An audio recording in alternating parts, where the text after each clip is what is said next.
yet. When they find out that a young, pregnant college student is missing, where is this young lady? It could be a murder. It could be kidnapping. We didn't know. As the case builds momentum, it exposes a life not just of promise, but also temptation. She knew how to make things happen. It was something she wanted to do. She went out and did it. It didn't take her long to fall in love with him. But is this a relationship built on love or deception? We have two guys pointing a finger at each other. Somebody was lying. Someone got this girl pregnant. She was dealing with a monster. At that point, it was a matter of life and death.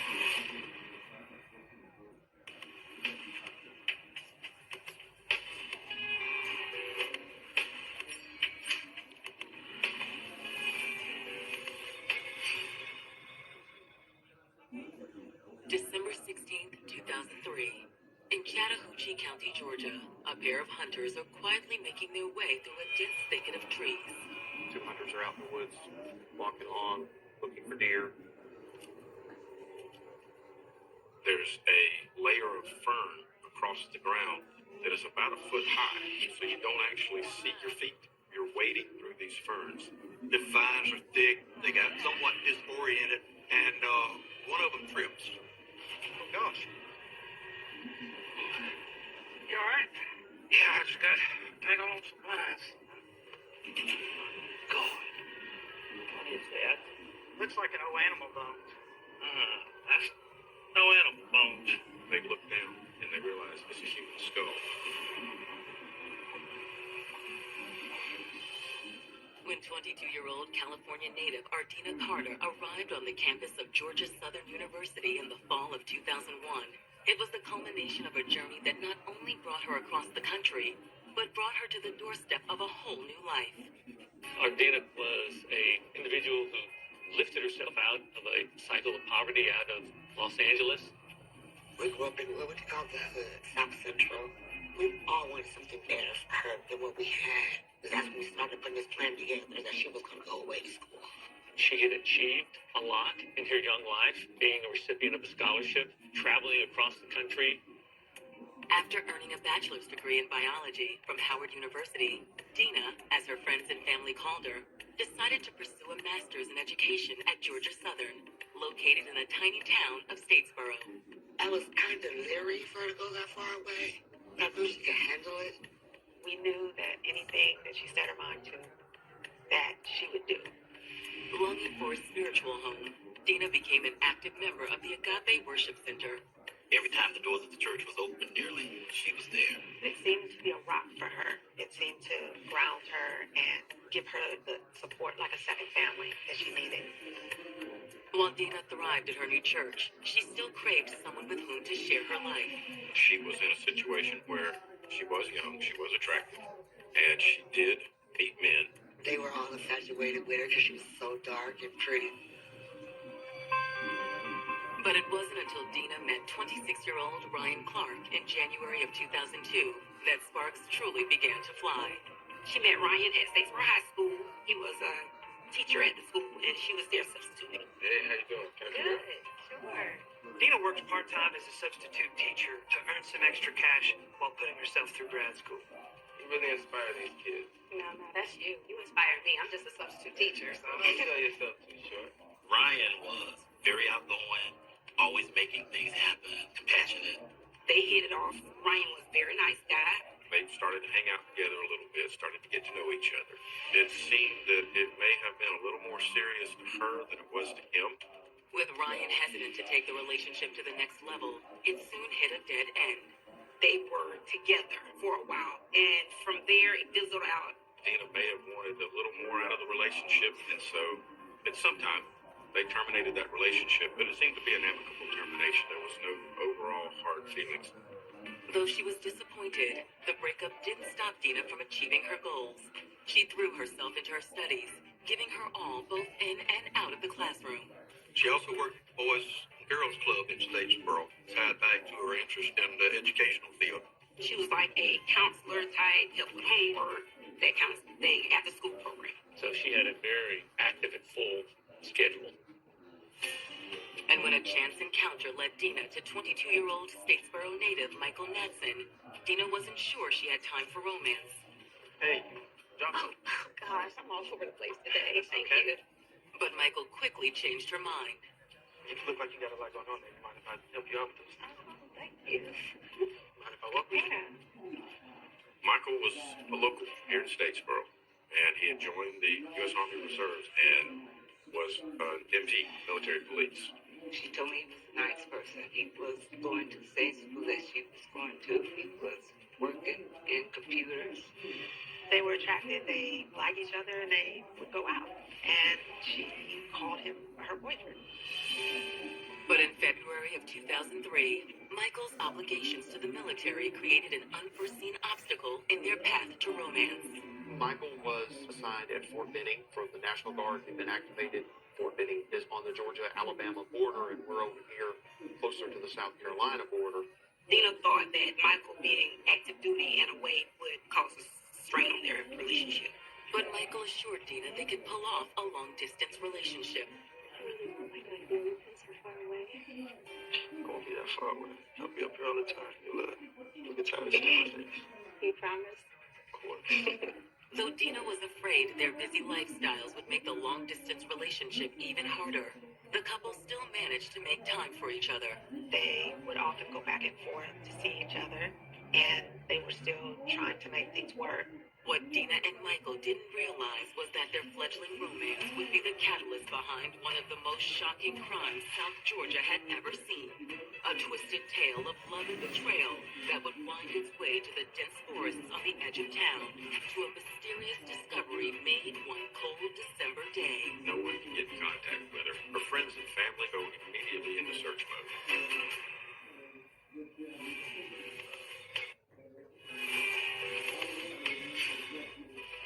By the fall of 2003, 24-year-old grad student Dina Carter's plan for her life was all coming together. She was going to church. She was working at the boys' club. She had a very full life. She was extremely busy. She was on her path. She was doing everything that she wanted to do. On top of that, she had seemed to found love in the arms of a Statesboro native named Michael Natson. She was very much looking forward to what life was going to bring for her. But a series of events is about to send a shockwave of fear through the entire community. For Dina's family back in California, it begins with a phone call on September 18th. Hello? I got a call from Dina's professor said have I seen her. I had to call my mom and tell her that our baby was missing. We started worrying about what was going on with her. They became concerned and they reported Ardina missing to the police department in Statesboro, Georgia. During that conversation with police, Dina's family reveals a piece of information that raises the stakes of her disappearance. Ardina was pregnant at the time, and that caused her family to have an extra level of concern. That baby was due December 25th. She was so happy to be a mother. She found out it was a girl. She's throwing around names, and she finally settles on Destiny Nicole. It was an exciting time. It was June when she told me she was 4 months pregnant. That's when I said, what's his name? Who is he? She was telling me that it's Michael. Her family explains that she does have a long-distance boyfriend, Michael Natson, but he lives at Fort Benning. Dina's family also informs detectives that she doesn't have a car.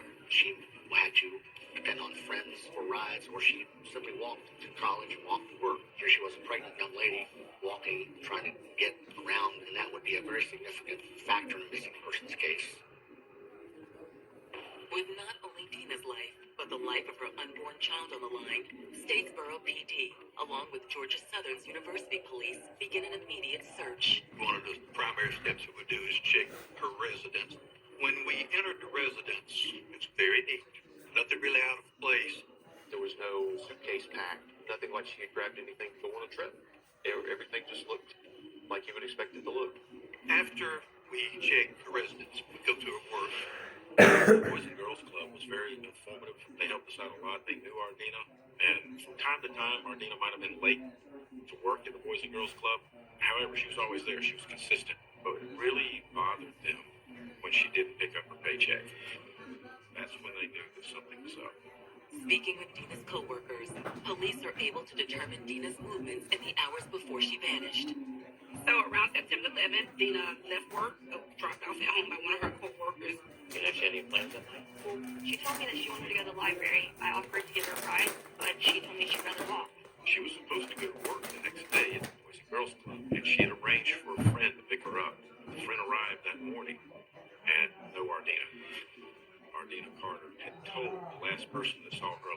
that she was going to the library.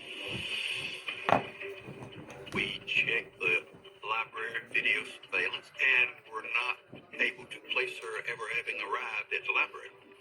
Unfortunately, young college students do make an attractive target. We knew something had happened to her.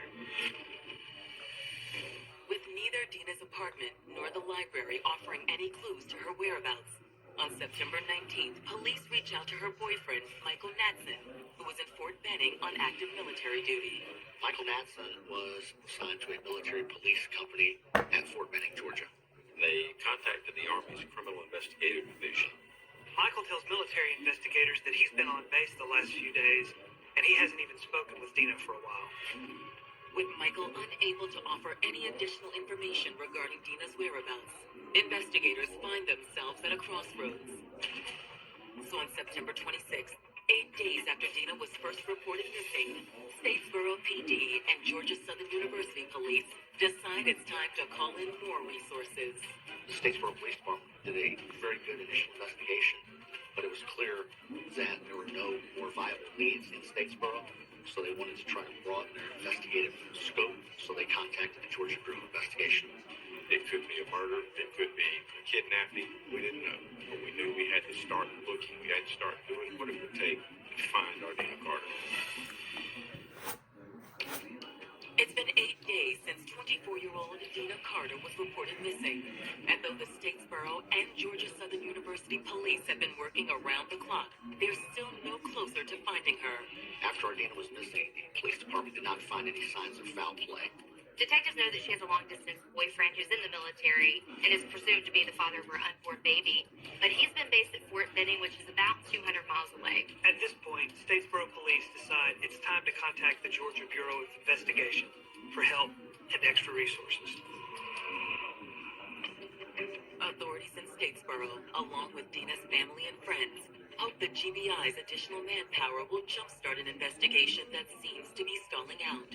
When they find out that a young, pregnant college student is missing, I think that perked everyone's ears, and they sort of became invested. Where is this young lady? What our fear was that she may have been kidnapped. After the GBI came into the case, they re-interviewed some of the key witnesses. One of her close friends had indicated to us that it was not uncommon knowledge that Ardina was pregnant with Michael Natson's baby. The fact that he's on active duty at Fort Benning seems to suggest that he didn't have anything to do with it. But GBI agents still want to talk with him. We went over to visit with him, and we started asking questions. Hi, Michael. We are investigating the disappearance of Ardina Carter.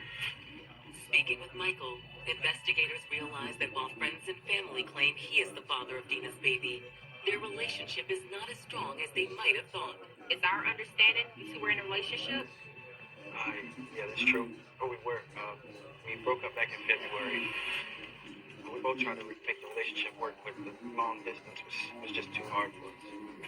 With him gone, 3.5 hours away roughly to Columbus from here, it was a situation where, according to Michael, they then decided mutually to break off the relationship. As for the idea that Michael is the father of Dina's baby, he says that can't possibly be true. No, sir, it's impossible. He says they were never sexually intimate. The impressions that Michael Natson gave that this was a very casual relationship. He was very adamant that his life was in Fort Benning, and he never had sex with Dana. Wasn't his child. Don't know why she would say that. Listen, I thought the world of Dina. And I hope she's okay, but I'm completely happy here at Fort Benning, and I'm in another relationship right now. He had met another young lady, Carrie, and that he and Carrie were involved in a romantic relationship. He was only seeing Carrie at the time. Michael tells GBI investigators he isn't 100% sure who the father of Dina's unborn baby is, but he suspects it might be her old flame, Ryan Clark. He says we need to look at Ryan Clark. Ryan Clark's the guy that she was dating. We'll have a place we talk. We'll be in touch. Investigators return to Statesboro and continue their interviews. Among these people are the congregation of the Agape Worship Center. They came to the church, interviewed everybody. One of the first people investigators speak with is Dina's close friend, Diane Budget. Could you tell us about her personal life? Let's just say Dina didn't have a hard time getting a date. I mean, she was funny, gorgeous. Guys just kind of flocked to her. Dina did like attention from men. She was not shy around men. She had something about her that men.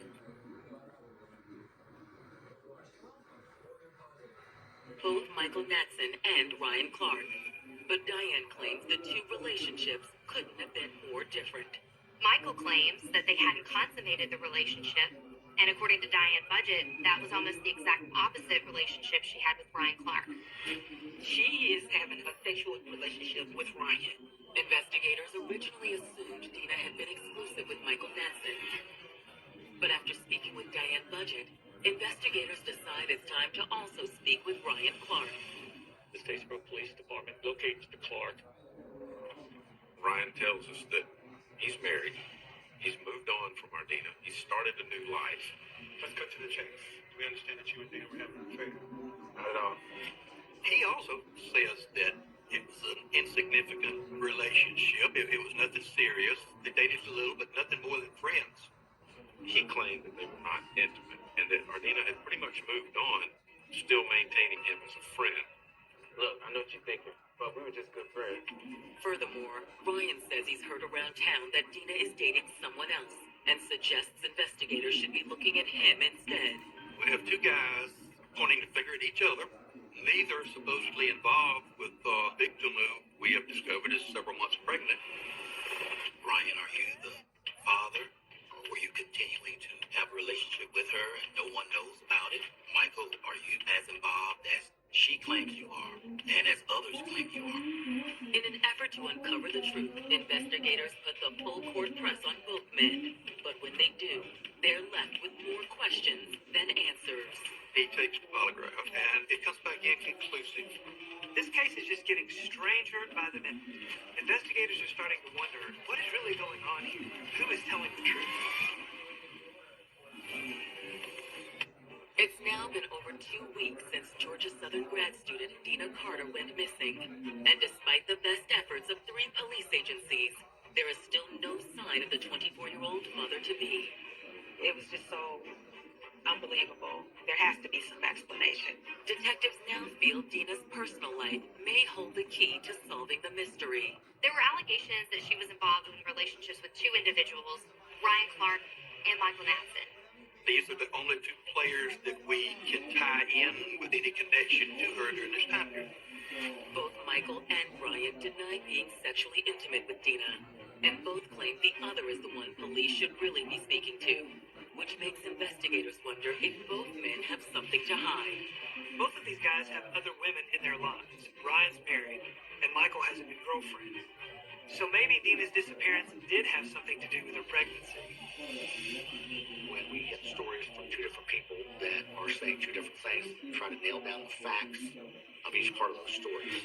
Investigators start with Ryan Clark. They've offered polygraph to Ryan, and Ryan takes the polygraph. It comes back inconclusive. Faced with the murky results of the polygraph, police press Ryan for more answers. Better tell me what's really going on? He claimed that they had never had any type of relationship together. However, that was not in fact true. They had been intimate. Things aren't looking good for you at all, right? Okay, I'll be honest. Right before I got married, me and Dina were hooking up. But that was over a year ago. Why don't you just tell me that? I was afraid my wife was going to find out. Police have to wonder if this guy's now married and Dina is pregnant, could he be the father? And what could he have done to protect his secret? But Ryan insists he had nothing to do with Dina's disappearance. Where were you on September the 11th? I was with my wife. You can call her. We had to have a fairly uncomfortable conversation with his wife, and she did in fact verify he was home with her. With Ryan seemingly in the clear, investigators turn to a piece of evidence their forensic unit has uncovered at Dina's apartment. I think you should look at these. Dina had made a pillow with Mr. Natson's image and his name on it. This pillow was painted with words describing Michael like honest, sweet, and caring. To police, this very much seemed like a woman who was still deeply in love with Michael Natson. It's not the sort of thing that you would expect to see 7 months after an alleged breakup. In addition to searching Dina's apartment, GBI investigators also pull her phone records from the night she disappeared. We were able to triangulate time of the phone call and which cell tower it hit. And that cell tower was in Cobbtown, Georgia, which is roughly on the route between Statesboro and Fort Benning. Which means Dina was either going to or coming from the area where Michael Madsen resides. And since Dina didn't own a car, it's unlikely she was alone. On October 2nd, 2003, 21 days since Dina's disappearance, the GBI and Georgia Southern University Police decide to pay Michael Madsen another visit. Hey, Michael. We went in and we began to talk to him about that image on the pillow. This was more than just a casual acquaintance. This was a partnership that was going to happen between she and Michael Madsen. It looked like they were building a life together. This time around, Michael offers up a much different description of Dina than he did in his initial interview. Dina was obsessed with me. Michael said that she just refused the breakup, refused that he would have nothing to do with her, just constantly after him, on the border of harassing, calling, and just would not take no for an answer. We asked him, when did you see Ardina Carter last? And he tells us he was on one leave at the beginning of September, and he believed it was about the 2nd or 3rd of September 2003 when he saw her. Ardina had confronted Michael about the pregnancy and his level of involvement as far as their child, and that escalated into an argument between the two. Michael, why are you answering my calls? We need to talk. Man, what do you want, man? Leave me alone. You can avoid me all you want, Michael, but this baby is Yeah, yours. baby, it's not mine. Stop spreading them lies. Michael, you taking care of this baby? Feel that? Michael, where are you going? Get back here, Michael!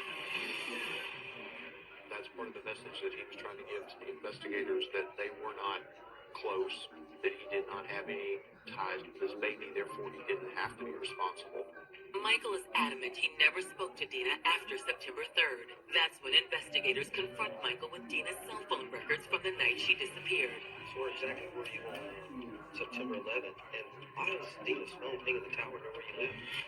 I was at color guard practice from 8 a.m. to 4 p.m. I'm normally pretty tired after that, so I just went home and crashed. If Dina was in the area, I didn't see her. We begin to realize that there's gaps in time. Once we begin to get specific answers and specific information, we begin to have something that we can talk to others about to verify that information.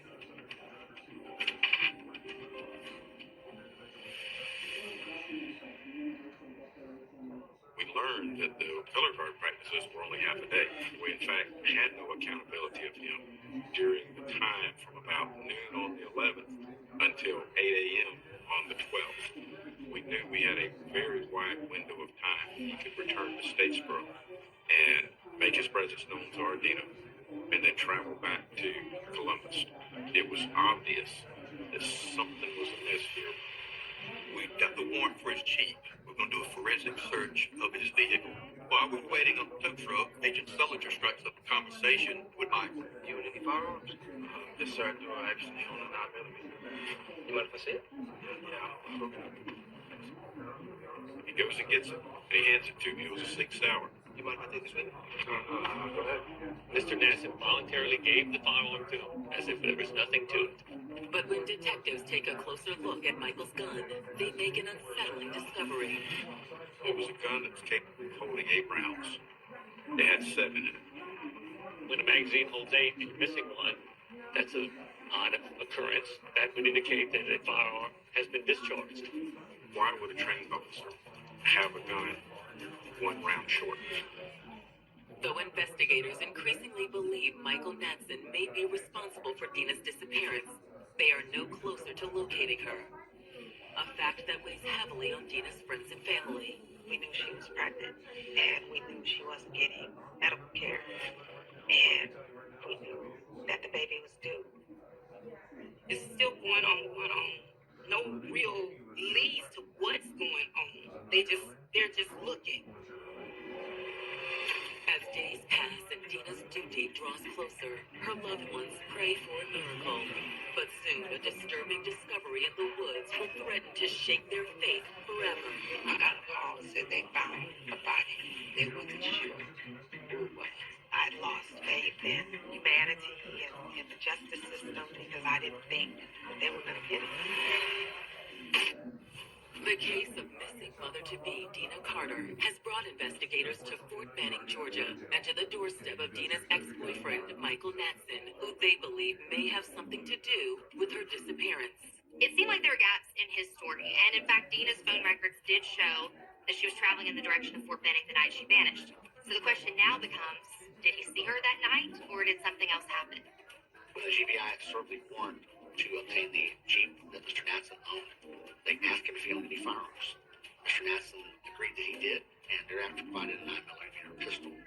What's important about that pistol is when they opened or looked in the magazine, there was one bullet missing. Desperate for more information linking Michael to Dina's disappearance, investigators obtain his cell phone records. What they reveal is eye-opening. We were able to figure out that Michael Natson's cell phone had traveled from Columbus, Georgia, all the way down to Statesboro and back again in the early morning hours of September 12th, 2003. In light of this discovery, investigators now believe Michael and Dina were traveling together on the night she disappeared. But what happened from there is still anyone's guess. There was no blood in his car. There was nothing to indicate foul play in his vehicle. There's no body. There's no nothing. We cannot find any crime scene. We don't have a body. We don't know for sure what may or may not have happened. We're just at a wall. 10 long weeks pass, and it now seems the mystery surrounding Dina Carter's disappearance will remain just that. Then in mid-December, there's a shocking discovery. On the morning of December 16, 2003, some gentlemen were at Fort Benning. They had obtained a permit to hunt at Fort Benning, and they were in the wooded area off of the roadway. They had strayed way out of their area where they were allowed to be, and they found a human skull. They didn't know what to do at first and eventually called police.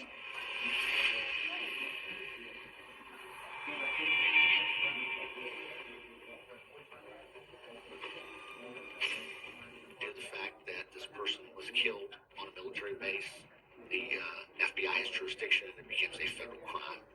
Investigators think, well, this could have been someone that's been buried for decades. This could be an old grave site. But then they find the fetal remains. Dina was not only missing, but she was pregnant. This touches everybody and it sets off alarm bells. This might be our Statesboro woman. As news spreads of the horrific discovery, Dina's friends and family fear for the worst. Trying to hope it wasn't, as a mother, you have the dream that she's going to walk in the door in a minute. We were yet holding on to hope that hopefully this is not her. We're just praying, Lord, please don't let it be her. But something on the inside, take a breath of air and say, but it might be. While friends and family hope and pray the remains don't belong to Dina, forensic experts begin processing the scene. Based upon the fact that the body had completely been skeletonized, we were able to determine that that head had been present there for at least several weeks, if not several months. When the skull is turned around, in the back of the head, there is a hole, which the forensic anthropology immediately recognizes as a bullet wound. At that point, once it was determined that this person was the apparent victim of a homicide, the body was taken to a laboratory, and they used dental records to determine and confirm her identity as Ardina Carter. We found out about 4 days before Christmas. I can't even describe the ache in my body that I felt worse than life. She was my best friend.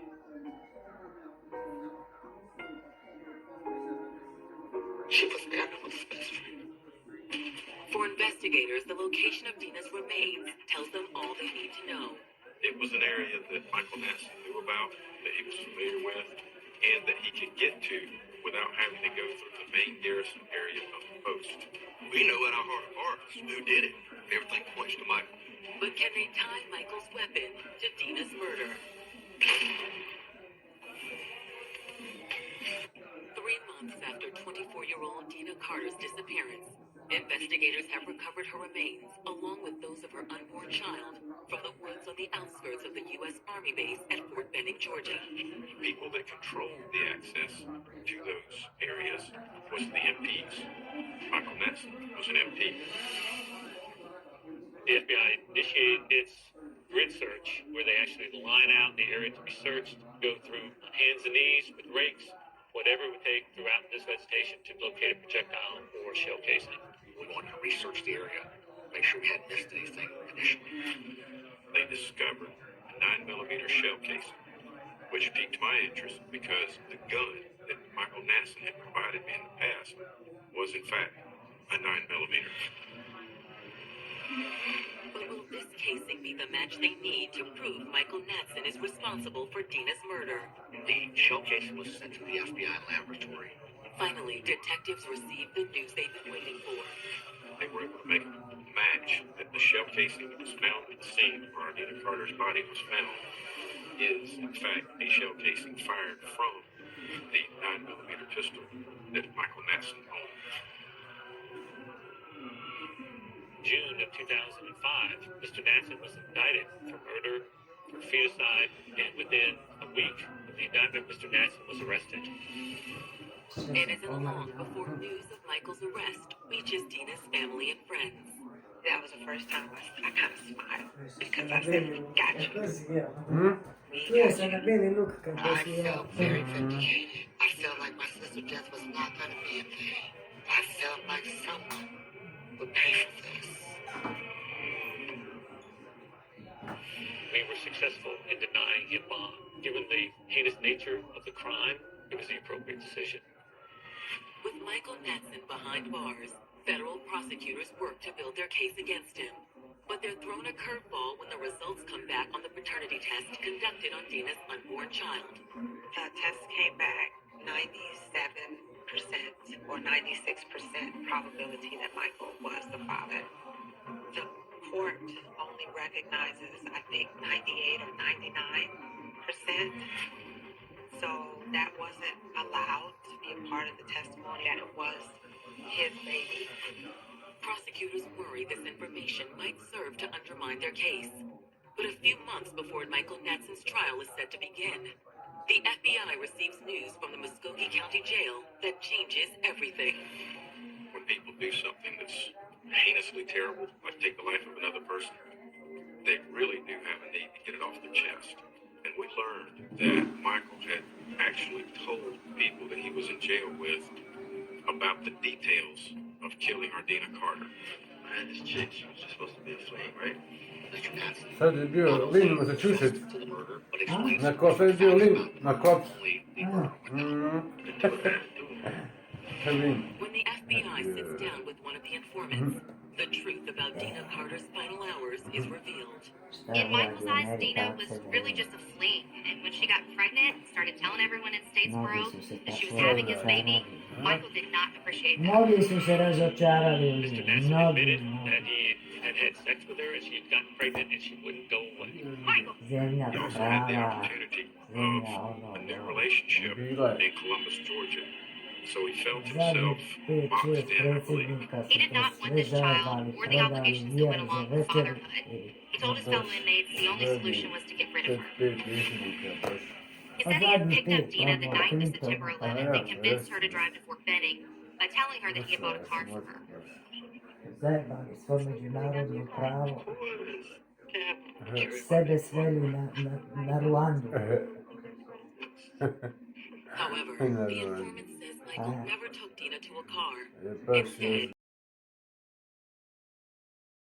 he drove her to a Samo remote kaže, wooded area on the ja znam, outskirts of nisu, Fort nisu Benning. zakoni, na polici nisu provodili zakone koji su imali, znaš, kad su oni počeli da, kako kažeš, zakone... Ne, Damire, od onog dana kad su udarili na Jugoslaviju, to je bilo za vreme Clintona. Završeno. Sa ljudskim pravima. I to, i ne samo to, da počne sprovode stvari koje nisu trebali, znaš recimo, da provode zakone koje hoće, a ne one koje neće. Nemaš tako, znaš, ono sve što piše u zakonu, one koje se sviđaju. Znaš, kad se počne da provode zakone koje izbjegavaju što neće, da biraju zakone koji sprovode koji neće. A to ti govorim, kad počne da biraju... Zašto njih treba izvesti da se formira novi taj haški sud, ne od ovih govana? Oni jednostavno pokvarili se, korumpirali se, šta je, korumpirali se previše, brate, previše složili korupciju i to je to. Misliš da mogu da rade šta hoće, može da šta hoće. Previše je složili u korupciju i to je to, to je problem. A ja, previše je zakorumpiralo. Mnogo se ljudi različaju, slušam sa jednim ženom. Jer ljudi vjerovali prije, kad ti vidiš povjerenje u državu, brate, kad ti vidiš da to sve bilo, kako je laganje, petljanje, varanje,